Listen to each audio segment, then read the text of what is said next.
ሲጋብዛችሁ አይደለም አትጋብዘኝም፣ ይሄንን እንዲህ አድርግበት አላላችሁም። ለናንተ ሲኖርላችሁ እህቴን ወንድሜን ላንሳ ከፍ ላድርግ ሲል አሁን ደግሞ የራስህን ኑሮ መኖር አለብህ ብላችሁ መሬት አልተመራችሁለትም። የማደጊያውን መንገድ አላሳያችሁም። በወደቀ ጊዜ አሁን ድርሻው የኔ ነው እንጂ የሚባለው የበላነውን ሰው ያደቀቅነውን ሰው መልሰን መርገጥ የለብንም።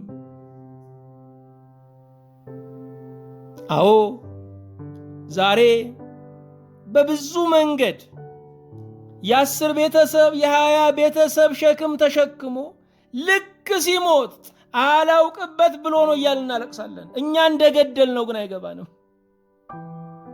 እኛ እድሜውን እንዳሳጠር ነው አይገባንም። እግዚአብሔር እንደሚጠይቀን እንረሳለን።